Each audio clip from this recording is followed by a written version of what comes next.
bring to your attention really is that I have established that the police commander and his officers here are simply trying to aid someone to grab public land.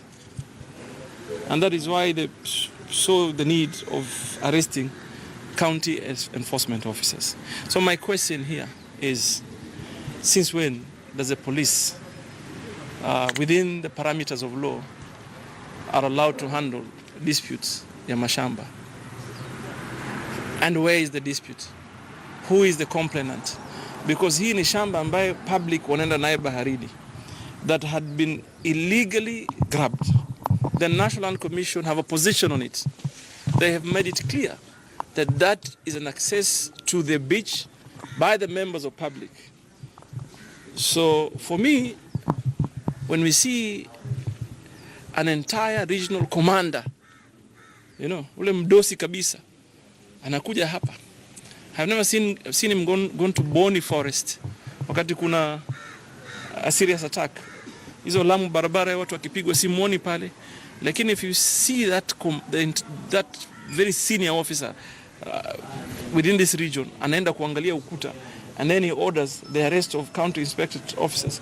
My discussion with him was that these people are acting on orders.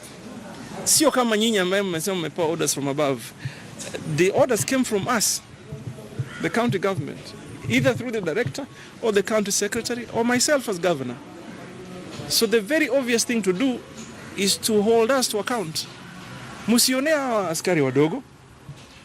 So we are somehow in some sort of a quagmire.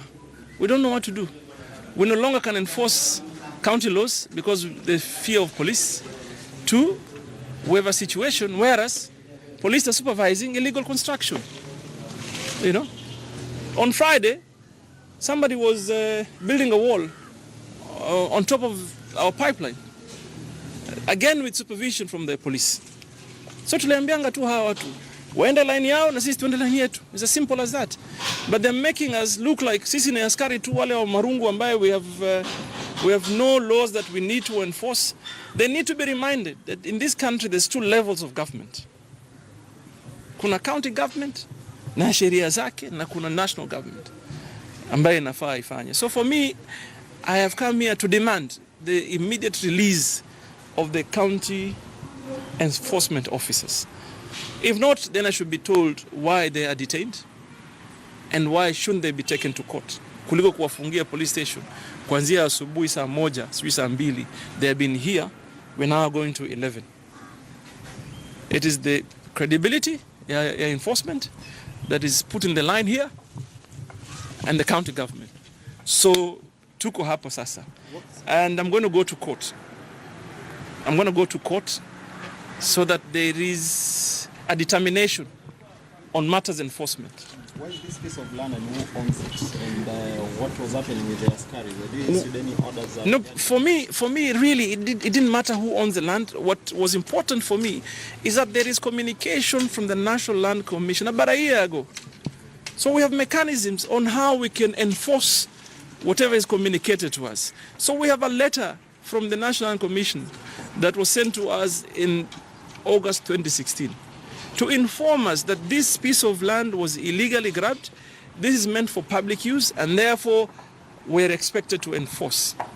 And that is exactly what we are doing here. We have asked our officers to go by what the National Commission has informed us, and simply to execute the orders from the National Land Commission by way of enforcing locally here. That is all. For me, it doesn't matter who owns the land. What is important for me is the fact that the National Land Commission has pronounced itself that this is public land, access to the beach, it should always be open. That's where we are. So precisely what have you sent your officers to do on the ground, and how many are they? They have detained 7 inspectorate officers here who are simply going to enforce that communication from the National Land Commission, which we have made available to the police. So that's where we are.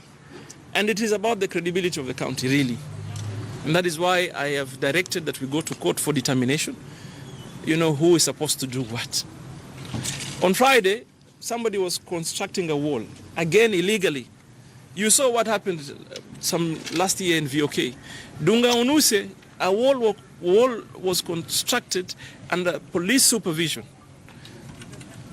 with absolute disregard kwa sheria of the county. You can't just do that. Someone needs to apply to the county to be able to be given an approval to do any kind of development. So police cannot and will not and shall not be allowed to take away functions that are rightfully placed under the county government. How are they aiding? How are the police aiding the because if someone builds an illegal wall and the county comes and tell you this is illegal, remove it,